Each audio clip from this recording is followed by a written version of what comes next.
A única coisa que podemos dever é o amor. Este será o tema do alimento de hoje. Estaremos realizando a leitura em Romanos capítulo 13, versículo 8. A ninguém devais coisa alguma, senão o amor recíproco, pois quem ama ao próximo tem cumprido a lei. Você sabia que o amor é a única coisa que podemos dever? Depois que Cristo morreu por todos nós, nos tornamos devedores desse amor a todos. Assim como Cristo se entregou por nós, mostrando seu imenso amor, devemos estar prontos para ajudar e amar nosso próximo, e, se preciso, se entregar por ele. O mundo vê totalmente diferente do que a palavra de Deus nos ensina, e às vezes acabamos agindo conforme o mundo vive, pensando somente em si próprio. Vou dar um exemplo para pensarmos juntos. Você se lembra da última pessoa que viu na rua? Alguém passando fome, frio ou coisa parecida? Se nesses últimos 5 dias você não viu ninguém, ou até mesmo viu, mas não deu importância, é motivo para se preocupar, pois quando não temos o amor de Deus movendo nossas vidas, pensamos somente em nós mesmos e não conseguimos ver as dificuldades das pessoas. Se cremos realmente em Cristo, devemos viver o que Ele nos ensinou por meio de sua vida. Amar a todos, até mesmo os que nos perseguem. O verdadeiro cristão vive pela fé, amando, ajudando, perdoando e levando as boas novas da salvação. Precisamos entender o que Paulo quis dizer com essas palavras. Não vivo mais eu, mas Cristo vive em mim.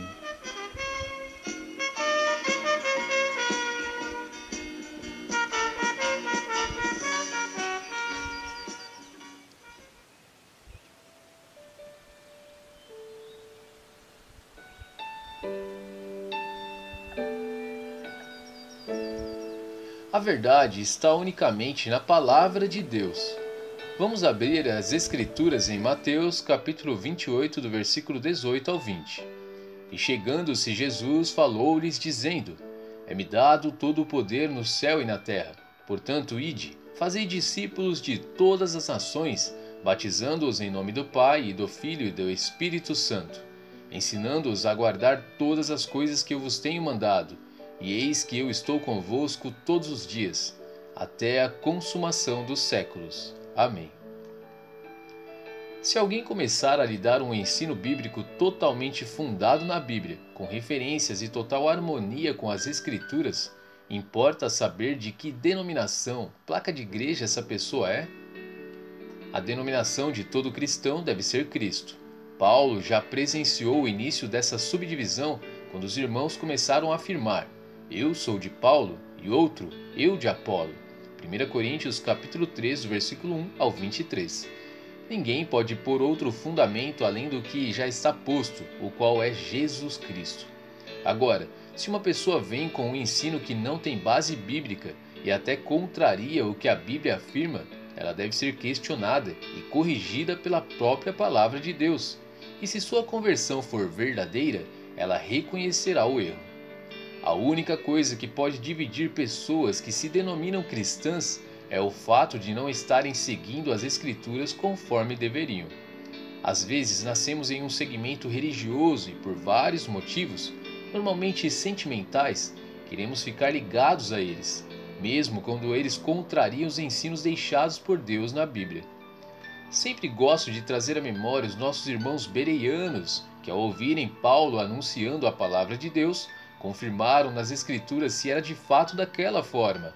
Atos capítulo 17, versículo 11. Não se prenda a doutrinas humanas, não se prenda na tradição de sua família, não se feche dentro de sua denominação. Olhe unicamente para a palavra de Deus e a siga com excelência. Analise se o que você tem considerado agradável a Deus e praticado tem harmonia com sua palavra. Siga a palavra. Faça conforme Jesus nos ensina nos versículos em destaque. Guarde todas as coisas que Ele nos mandou guardar.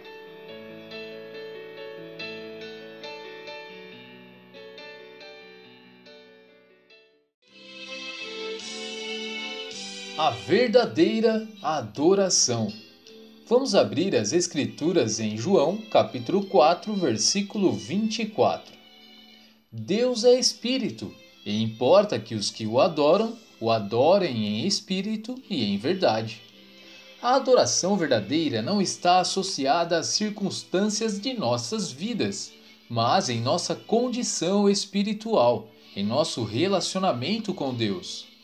Em 2 Samuel, capítulo 12, do versículo 15 ao 16, a Bíblia relata o comportamento do rei Davi quando soube que seu filho morreria. Ele observou o rigoroso jejum e, recolhendo-se, passou a noite toda prostrado sobre a terra, pois sabia que Deus poderia manter seu filho vivo.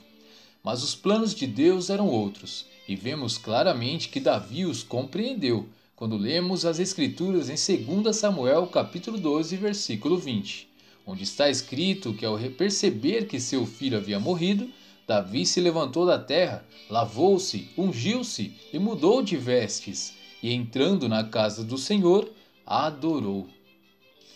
O momento era de dor, mas Davi simplesmente adorou. Não se revoltou, não questionou, não parou sua vida, mas adorou ao Senhor, pois ele tinha intimidade com Deus e também reconhecia que havia pecado contra ele e que isso poderia ser uma consequência do seu ato.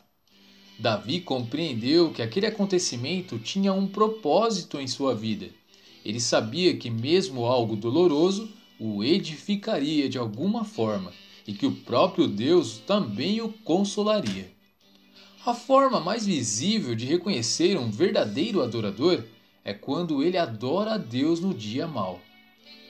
Para finalizarmos o pensamento de hoje, vamos realizar a leitura de um versículo onde vemos dois adoradores que cantavam louvores dentro de uma prisão, mesmo sabendo que foram presos injustamente.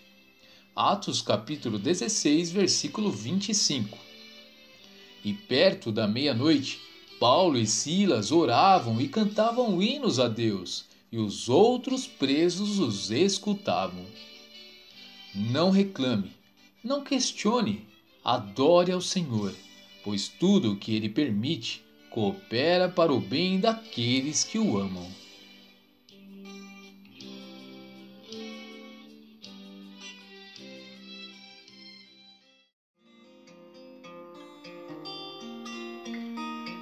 Abençoai e não amaldiçoeis. Vamos realizar a leitura em Romanos capítulo 12, versículo 14. Abençoai aos que vos perseguem, abençoai e não amaldiçoeis. Deus é amor, e Ele nos ensina que devemos sempre amar. Mas esse amor vai muito além do que ouvimos por aí. É um amor incondicional, ou seja, um amor pleno, completo, absoluto, que não impõe condições ou limites para se amar. O versículo em destaque se refere a uma carta enviada por Paulo para a igreja que se reunia em Roma, onde ele orienta os irmãos em amar mesmo aqueles que os perseguem. Isso significa que devemos amar a todos, independente da situação que estivermos. Podemos então amaldiçoar ou pedir para Deus pesar a mão sobre alguém? Que isso nunca aconteça, amados. Deus é amor, claro que também é justiça, mas Deus não deseja que nenhum de nós sejamos pesados pelas suas mãos. Se fosse assim, por que Deus entregaria seu Filho querido para morrer em nosso lugar e nos resgatar? Se agirmos assim, será como se tudo que Jesus fez por nós não tivesse valor algum. Jesus morreu para nos salvar, transformar, resgatar e depois dessa transformação, nos usar com todo o amor que vem de Deus por meio do Espírito Santo. Ame, ore, perdoe, mas nunca, nunca amaldiçoe ninguém.